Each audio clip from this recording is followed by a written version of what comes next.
Good evening there, everybody. What is happening? Hopefully, you all are having a wonderful day today.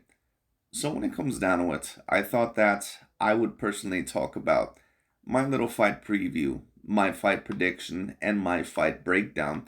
Of course, before the fight happens, because this is going to be a prediction of the main event that is going to be happening this weekend on UFC 285. And I usually don't end up talking about MMA quite as often, so some of you may be wondering why I'm deciding to talk about this specific fight. Well, not only is it a great fight overall between one of the greatest fighters in MMA and UFC history in John Jones, and also, of course, a very great or a very decently great heavyweight contender in Ciryl Gane, and there's going to be a great amount of history behind it. But I also think that I am going to start going into MMA a little bit more because I think that I can at least somewhat competently break down certain fights that occur there. I do have a certain amount of knowledge within that of the MMA scene and all in all how certain fighters fight in the different styles. So I thought that maybe I would probably also start doing certain breakdowns within that of MMA. But anyways, this fight is going to be very interesting for a particular of reasons. And before I get into that, I'm really only going to be talking about the main event. I'm not really going to be talking about any of the other cards. I could talk really quickly about the Valentina Shevchenko versus Alexa Grasso fight, but the reason overall why I'm not really going to break down any of the other cards is because they don't really appease overall, in my opinion. They don't really seem to be super duper big. And to be quite honest with you, I'm not really even sure about some of the names on this card, even though I know quite a bit of the fighters on the roster. And then of course, once again, you have Valentina Shevchenko versus that of Alexa Grasso. And that's an interesting fight, but just in my personal view, ever since that 125-pound division has been opened up, I don't think that there really has ever been a girl there or a woman there, in my opinion, to really ever compete with that of Valentina Shevchenko's skill set. And she's a very extraordinary fighter. She's an excellently skilled fighter. But I just don't think that any of the girls that have ever been there were really ever going to give her a contest in the first place. I mean, the best fighters overall that were there were that of Jessica I, Lauren Murphy, Jessica Andrade, who of course was a former champion, but a very one-dimensional fighter, in my opinion, when it comes down to it. And then, of course, overall, you had Jennifer Maia, who gave her probably her toughest fight within the past few years, at least debatably. I just don't think that any of these women, any of these mixed martial artists at the 125-pound division, maybe I haven't looked at it in a while, I don't know.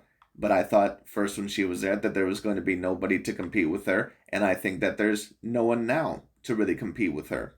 It just is what it is. I'm not going to say that she's beating the weakest of opponents, but I just don't personally believe that it's a division to where it's super duper competitive to the point to where Shevchenko, at least at the moment, is really ever going to be truly threatened. That's just the way that I look at it. Overall, I think for Shevchenko to really truly be threatened, she more than likely would have to get in a third bout with Amanda Nunes or possibly move back up to 135. But, Shevchenko, of course, I give her a lot of credit. She is debatably, some would even debate her as the best all around women's MMA fighter in the world today.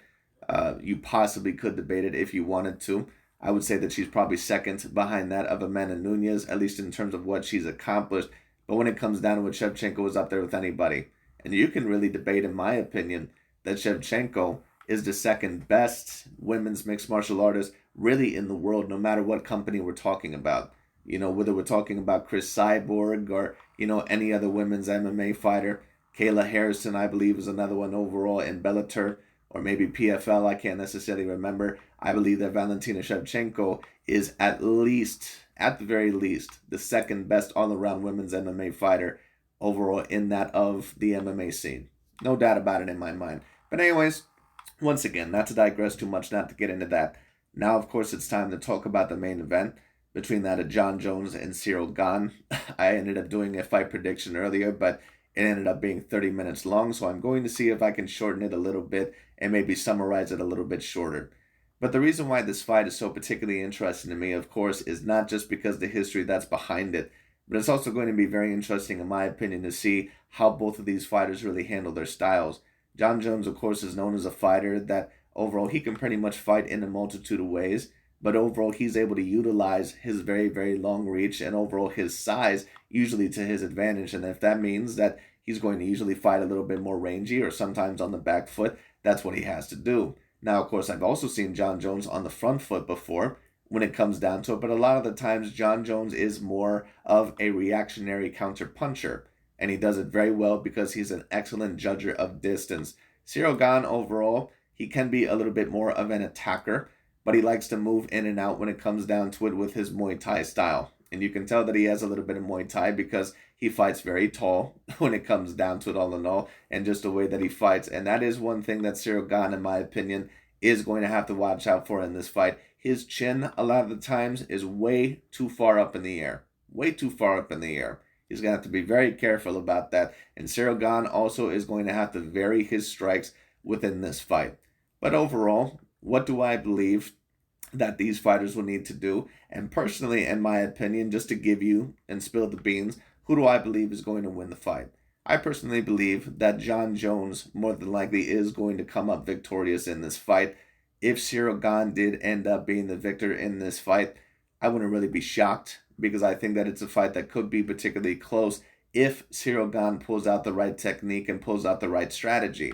But there's just certain things overall that I have not seen with past fighters against Jon Jones that makes me wonder, is Ciryl Gane really going to be any different?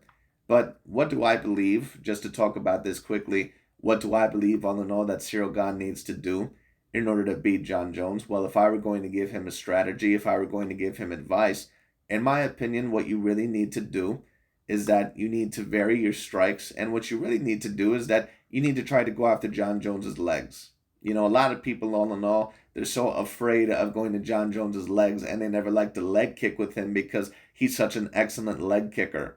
And Jon Jones, once again, he's a guy that judges distance very well. He does it with his hands. He does it with his clinch and his grappling. He does it overall with his legs. And Jon Jones, when you immediately come after him, he's already immediately throwing leg kicks overall to your legs, whether they're oblique kicks or whether they're round kicks, whether overall they're maybe front kicks. Jon Jones is throwing legs immediately to your legs to interrupt your rhythm and overall to keep you at a distance. Ciryl Gane cannot be intimidated by this, and what he's going to have to do if he wants to win this fight, in my opinion, is that he's going to have to try to go and get Jon's legs just as much as what Jon is going to try to get after him. And he's going to have to try to kill Jon Jones's legs. In my opinion, this has always been the possible key to defeat someone like Jon Jones. Jon Jones is very tall. He's very lengthy.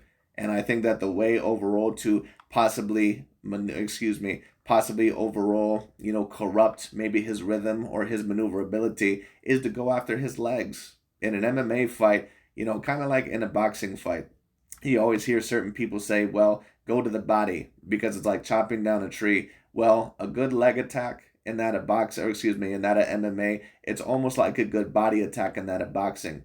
And the reason why that is because the more you attack somebody's legs, you can't attack someone's legs in boxing, so they go after the body. But if you attack someone's legs in that of MMA, you're going to wear them down quite a bit. And if you hurt their maneuverability, if you hurt their legs, that means all in all that you can hit them more, and also more than likely that they're not going to be hitting you quite as much. And on top of that, it makes them more hittable because you're ruining their maneuverability. And also, if you ruin their legs, that also means that they're grappling and that their ground game might also be affected as well, because a big part of the grappling also is using your legs in certain positioning. That's why, in my opinion, Volkanovski, he made a very, very grave mistake in that Islam Makhachev fight by not really going to the legs a lot in that fight, because the legs in an MMA fight, a lot of the times, they can be everything. A good leg attack, in my opinion, is very, very important. And if Ciryl Gane wants to win this fight, he is going to have to go after Jon Jones's legs. He cannot be afraid of the certain kicks that Jon Jones is going to throw at him. He's going to have to move in and out. And in my opinion, what is Ciryl Gane also going to have to do? He's also going to have to be in Jon Jones's face, in my opinion, for the majority of the fight. And you cannot be discouraged overall if Jon Jones lands a punch here and there. You cannot be discouraged. You have to stick your lead hand in his face. You have to show that you are not afraid of him and that you are not afraid of his power, that you're going to kill his legs, and that overall you're going to vary your strikes. There's going to be certain kicks to where you overall go up top. There's going to be certain kicks to where you go to the legs. There's going to be certain kicks where you go to the body. And don't just do one strikes at a time. That's one thing my father always taught me and told me overall when he was telling me about mixed martial arts, that overall you must mix up your punches, you must mix up your strikes, because if you keep doing overall one kick, or if you just do one kick, a lot of the times they can see it personally coming, especially if they're a very great fighter like that of a John Jones. So what you have to do is that you're going to have to mix up the strikes. And sometimes Ciryl Gane, from what I see, he's not really always a combination puncher. He is going to have to throw certain combinations, or at least good 1-2s or good 1-2-3s, in my opinion, in this fight to beat that of a John Jones. Because if he just repeatedly throws one leg kick here and there, more than likely John Jones is going to spot it, because he's very, very intelligent overall when it comes to reading certain things. And once again, he's an excellent judger of distance. So Ciryl Gane, once again, he's going to have to mix up his strikes. He's going to have to throw, possibly a double jab overall to the face, a 1-2, then maybe a leg kick. You're going to have to throw in combination. You're going to have to throw in combination, because if you don't throw in combination, John Jones more than likely is going to read a lot of your particular moves, and it's going to become that much easier to possibly pick apart that of Ciryl Gane throughout the fight. And in my opinion, once again, he needs to really pressure John Jones, because in my view, I don't know if the best of things, at least this is my opinion, is to really try and get in that of a boxing match in the middle of the ring of a John Jones. John Jones, once again, is an excellent judger of distance. He's very accurate. You don't want someone overall that is, potentially accurate. You don't really want them in the middle of the ring. It's like when a certain amount of boxers, they think that they're going to outbox that of Floyd Mayweather Jr. and out of the middle of the ring. Well, a lot of the times it's not going to work. And the reason why that is because Floyd Mayweather Jr., not only is he so intelligent, but he also has that 72-inch arm reach. So a lot of the people that he was facing, he usually outreached them, even if they were a little bit bigger than him, like that of a Miguel Cotto or a Marcos Maidana or someone overall of that sort. Even a Canelo Alvarez, Floyd still outreached Canelo Alvarez when it came down to it. So you have to be very, very careful. And of course, John Jones, he has about an 84.5 to 85-inch arm reach when it comes down to it. So it's really impossible a lot of the times overall for him not to really land certain strikes. So you have to be very, very decently careful. Once again, I don't think that boxing with him in the middle of the ring is the best idea. In my opinion, Ciryl Gane, what he's going to want to do is that he's going to want to get inside John Jones's zone, because John Jones, what I will say is this, really one of the few weaknesses that I have seen with him is because he is used to that long arm reach. He's not really used to certain people really getting inside his zone. And if you do get inside his zone, he will get a little bit more hittable, because you can tell that he does, overall, what's the word that I'm looking for? He does rely overall on that reach to a certain degree. And of course, it's just normal. It's normal. But of course, overall, when it comes down to it, for those of you that remember the Tyson Fury versus that of the Deontay Wilder fight, it's almost a little bit like Deontay Wilder, except I don't want to compare it to that, because John Jones overall, he's not, as helpless, in my opinion, on the inside overall against certain fighters, because he still is a very good inside fighter, but he will get hit with certain strikes. That's why a lot of the times when fighters get on the inside with him, he immediately clinches. But of course, that's also a little bit normal, because when he has such a long arm reach, he cannot really utilize his inside game quite as much, because that long arm reach can be a gift and a curse. It's a great gift or whatever on the outside, but if you're on the inside, especially with a fighter that's a bit shorter or overall has a shorter arm reach than you, which of course Ciryl Gane has a shorter arm reach, but he's also very lengthy. That's why in the Daniel Cormier rematch, John Jones was getting hit up with a certain amount of strikes. He has to be very, very careful. That's why, in my opinion, Ciryl Gane, his best bet is to get inside that of John Jones's reach, is to get inside that of his grill. Don't box at a point overall to where you're going to be right inside John Jones's range. You have to make him uncomfortable the whole entire fight. You have to get inside his zone.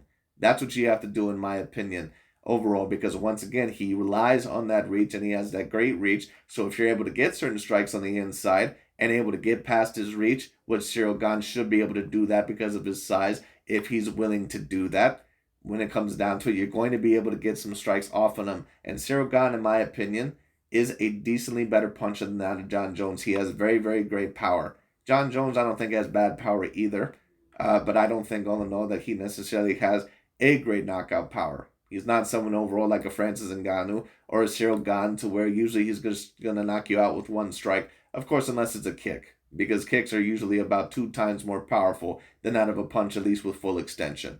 But, it is what it is. But anyways, that, in my opinion, is what Ciryl Gane overall is going to have to do in the fight. And once again, you cannot be afraid to go to the legs of John Jones. You have to go to the legs in this fight. No doubt about it. You have to go to the legs in this fight. A lot of people overall, and we even see this in boxing, a good leg attack a lot of the times overall, not only can it be like a good body attack, it also can be that of a great jab. For the Tyson Fury Deontay Wilder comparison, once again, Lennox Lewis gave the advice to Deontay Wilder that Deontay Wilder really needed to jab with that of Tyson Fury, that he was giving up on his jab, that he actually needed to jab with a jabber. And some people may say, well, why would he need to do that? Because he clearly can't outbox Tyson Fury. His only hope is to try to get in there and more than likely knock him out. Yes, but just because someone is possibly better at something than you cannot give up on that particular game plan. You cannot give up on that particular avenue. And that's why a lot of people, they don't go to the legs of Jon Jones, because they're so afraid that with his long arm reach, when it comes down to it, that he's going to be able to hit them with a certain counter. You cannot be afraid of that. Like Alexander Gustafsson in the rematch, for example, he tried to outbox, he tried to overall outbox Jon Jones and just get in there without utilizing any leg attacks whatsoever. That's not going to work. If you're going to beat Jon Jones, you have to really try to get inside his grill. Alexander Gustafsson, for example, in the rematch, he gave him way too much respect. And he really didn't utilize overall, once again, a lot of leg kicks. And that's why he ended up getting dismantled in that of the rematch. Ciryl Gane, once again, has the potential to perform much better, but he is going to have to go after the legs. That, in my opinion, is the key to Ciryl Gane winning this fight, is to not to be afraid to go after the legs. Give as good as what you get when it comes down. And that is the point overall of this fight. And Ciryl Gane, once again, he's a particularly interesting fighter because the way that he moves, you can tell that he has a Muay Thai style, but he likes to move in and out overall quite a bit. He does fight a little bit too tall for my liking when it comes down to it, but at the end of the day, he still, as you can tell, is a very decently skilled fighter. Now, another thing that I'm also going to wonder about with Ciryl Gane is that his feet, at least at times, they do appear possibly to be faster than that of Jon Jones, but we'll see, because Jon Jones can be decently quick when he needs to be when it comes down to it. But Ciryl Gane, he is also going to have to be faster on his feet more than likely overall to beat Jon Jones. Now, some people may say, well, what are you talking about? I just thought that you said overall that, he needed to be inside the range. And that's correct. He also needs to be outside of the range at times when Jon Jones is trying to throw certain strikes. He needs to utilize very decent foot movement, a lot like what Tyson Fury did with Deontay Wilder. Tyson Fury pretty much pressured Deontay Wilder mainly the whole time throughout that of the second and the third fight. But he still utilized decent foot movement and decent foot speed against that of Deontay Wilder when he was moving out of the range when Deontay Wilder was about to throw a punch that possibly would land. You need to utilize foot movement, and that's what Ciryl Gane also needs to do. You must pressure Jon Jones, in my opinion, mainly throughout the fight, but you need to utilize that of foot movement. So it's going to be very interesting. So what are the keys, in my opinion, to Ciryl Gane winning the fight? Once again, for the leg kicks, give as good as what you get. Utilize that foot speed, utilize the foot movement, and vary up your strikes. If he ends up doing that, in my opinion, he's going to have a very good chance of particularly winning this fight. So let's now go on to Mr. Jon Jones. What do I believe that he can end up doing in order to win this fight? Well, Jon Jones, in my opinion, of course, he pretty much has done it all. He's been there and done that. But the big question, of course, is what can he potentially do within that of the heavyweight division? And of course, he recently did add on an extra amount of weight. I don't really know usually what his regular walking around weight was, but now, of course, he's around 245 pounds, which I believe is around the same weight as a Ciryl Gane. But even with Jon Jones gaining that weight, like when people took a look at the Canelo versus Dimitri Bivol fight, people say, well, Canelo Alvarez, he was almost around the same weight as that of a Dimitri Bivol. Yes, but it was more of a detriment than what it was an advantage or evening up. And the reason why that was because Canelo, even though a lot of the times he does balloon up in weight, possibly even to 180 to 185 pounds, he was never used to overall being that heavy before. Canelo Alvarez gained way too much weight, way too much muscle mass, and it really hurt him in the end because his stamina and his gas tank pretty much was kaput after round 4. The big question is about Jon Jones is that overall, once again, where overall is his weight going to be, and is he going to be able to handle the weight? Will it slow him down? Will it tire him when it comes down to it? Or will overall it seem to be a decent, well balanced? Sure, it may take a little bit of stamina away. Sure, it may take a little bit of the speed away. But will it make him a little bit stronger? Will it make him a little bit powerful? which you probably will to a certain degree, but I just don't know if John Jones really has that gifted one-shot knockout power. It doesn't mean that he can't knock Ciryl Gane out. Doesn't mean that he can't. He certainly can if he lands enough strikes or if he lands the right one.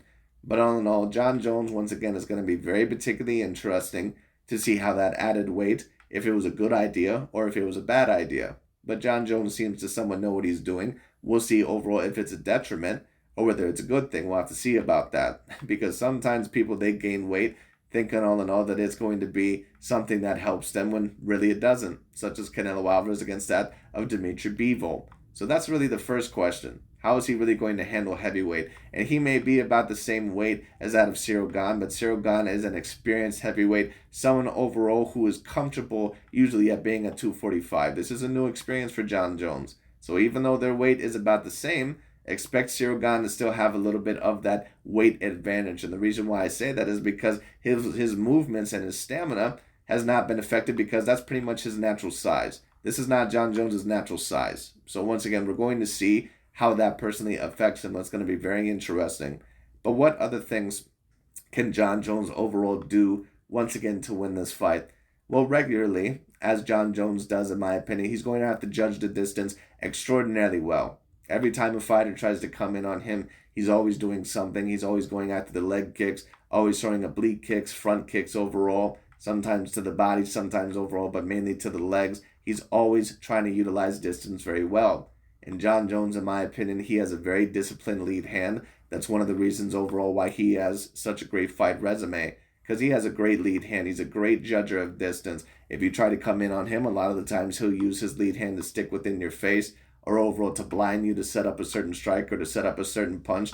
He'll use his legs to establish distance, to ruin your movement, to ruin overall your rhythm when it comes down to it. And in my opinion, he has a better and more talented lead hand than what Ciryl Gane does. Now, Ciryl Gane has a very good jab, but what do I mean overall that John Jones has the more talented lead hand?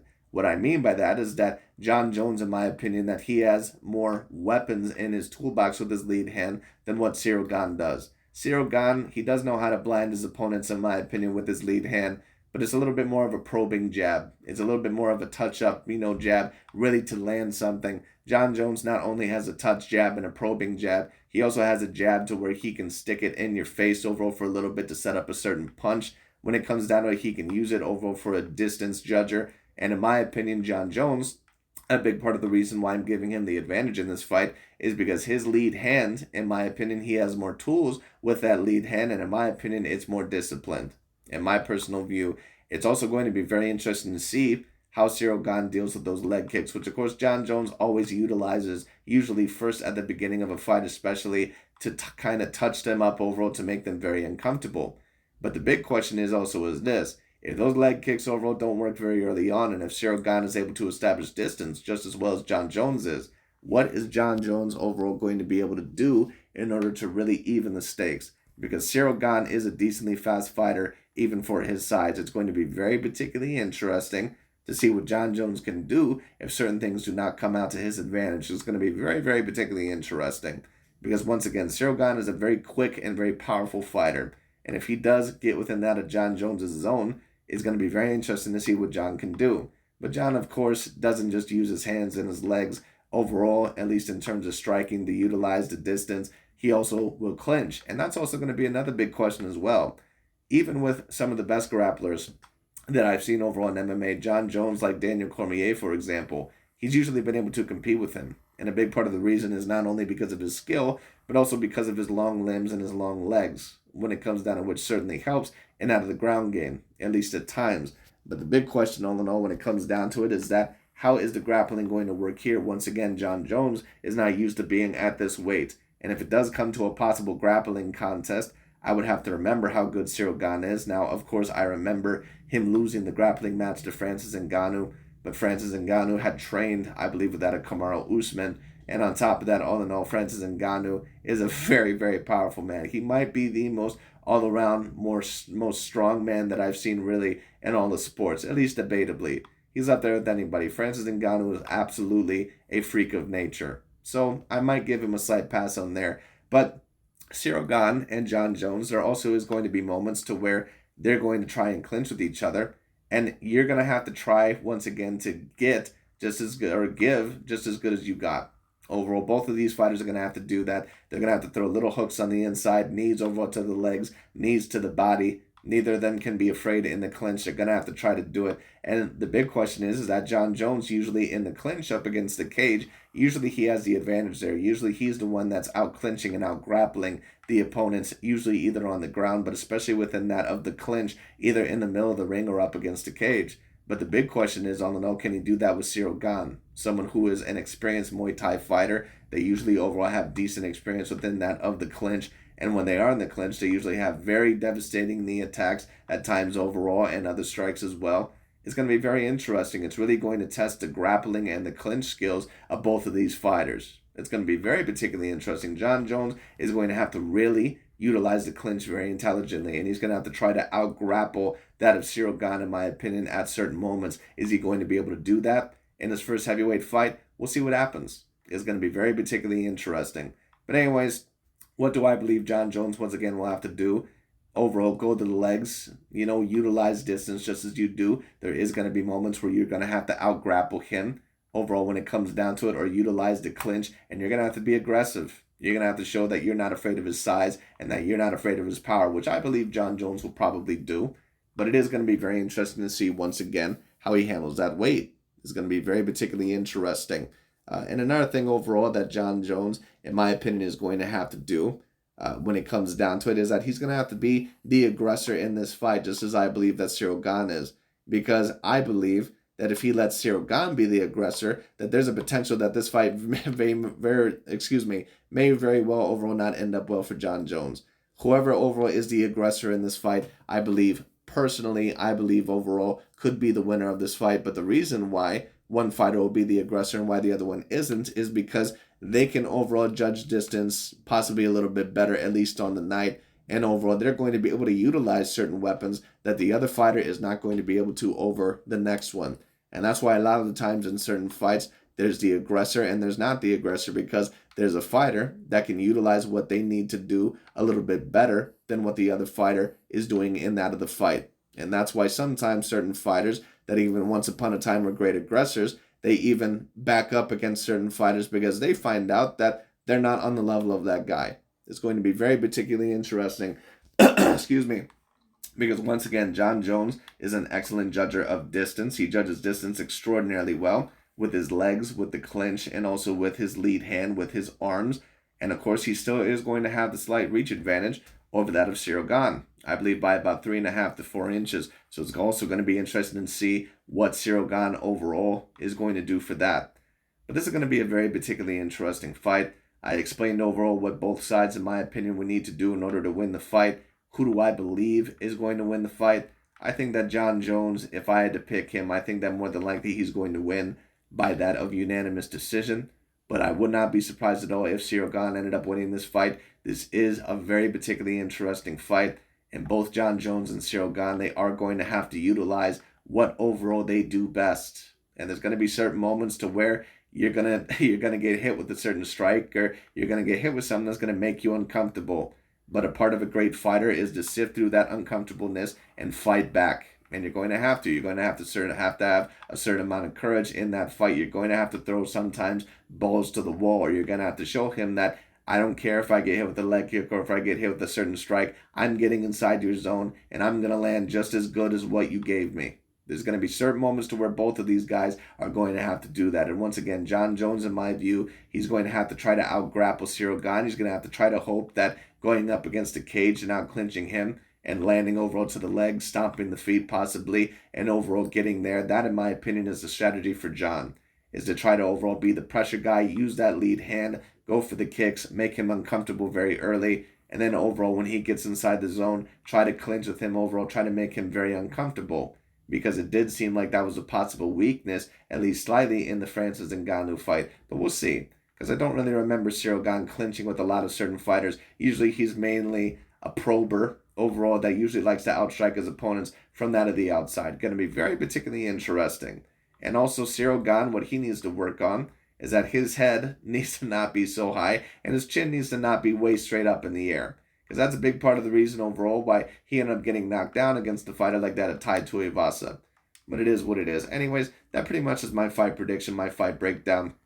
Hopefully, overall, I did it in a decently competent way. I have John Jones winning this fight. Why do I have him winning this fight? Because he's been there and done that. He's the more experienced fighter of the two. And a lot of the times, when you have these certain great fights, a lot of the times the victor can just be because that fighter has been in more experienced battles and overall he knows how to win. Ciryl Gane, I'm not really quite sure if he truly knows how to win quite as of yet, at least against the fighter that is as great as a John Jones. And in my personal opinion, Francis Ngannou would have been the greater threat to John Jones. I even think it's debatable that Stipe Miocic a few years ago would have been overall a greater challenge for John Jones because Stipe Miocic has a great wrestling that could have potentially threatened John Jones, in my opinion, as well as very decent striking and power. But we'll see overall what ends up happening within this fight. Now, in terms of when John Jones, if he does win this fight, what will this mean for his career? Well, of course, John Jones, of course, he is already known as an all-time great fighter, and there's many people that would already debate him as the greatest of all time. I have no problem with that. But if he ends up winning this fight, especially dominantly, there's going to be no question in my mind that he is the undisputed GOAT, the undisputed greatest of all time. Because there would just be nobody that has pretty much as much of a spotless record as what he has, at least in terms of not losing when it comes down to it. Now, of course, once again, certain people say, well, he's had advantage over certain fighters with his reach and all this. Yes, but John Jones overall still had to utilize a lot of his skill when it came down to it. He had to utilize a lot of his skill, and he very clearly is an all-time great fighter. No doubt about it.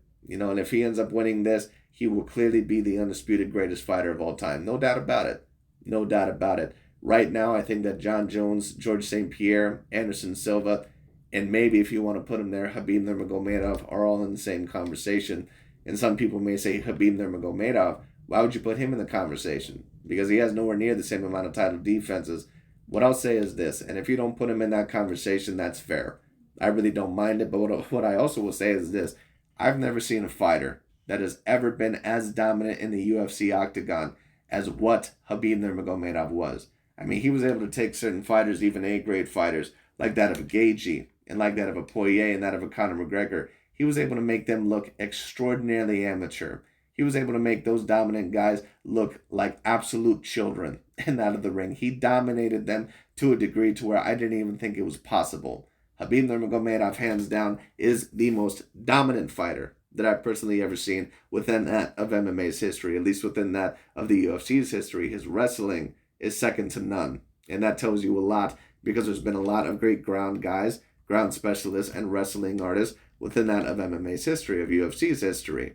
But if John Jones ends up winning this fight, I just don't think that there will be any debate. His only loss is a disqualification against that of Matt Hamill, I believe, and he's beaten the likes, of course, of Shogun Rua, Sugar Rashad Evans, I believe, Rampage Jackson. When it comes down to it, Lyoto Machida. He's beaten Daniel Cormier. And then, of course, he'll have won the heavyweight title as well. He will clearly be the undisputed greatest of all time. He'll be up there with a lot of other certain athletes overall for the clear consensus overall GOAT of their sport, such as Michael Jordan, Tom Brady, when it comes down to it, certain guys like that, at least when you talk about their particular position.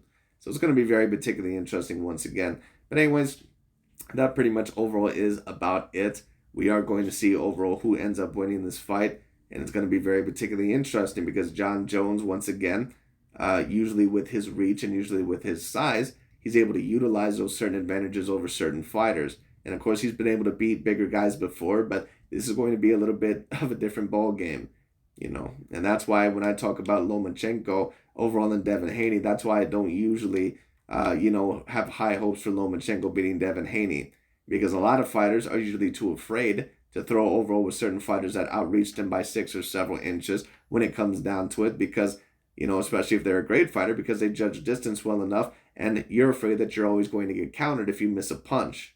That's why, in my opinion, Lomachenko more than likely is not going to win the fight against Devin Haney. Will Ciryl Gane overall crawl up into a shell and be too afraid overall to throw at John Jones if he starts landing strikes? Let's see what happens. It's going to be very particularly interesting. He did clam up a little bit when it came to the clinching of that of Francis Ngannou, but of course Ngannou is always a mega threat with his striking. So perhaps we should give him a break. We'll see what happens here. But this is going to be a very great fight. Both men, in my opinion, have the potential to win. I have John Jones winning. I would say it's about 60-40, maybe 70-30. I have John Jones by unanimous decision, but I wouldn't be shocked whoever won this fight. Anyways, that's really about it for today. Thank you so much for watching. Hopefully you guys enjoyed the breakdown, and that's really all I got for today. Talk to you later.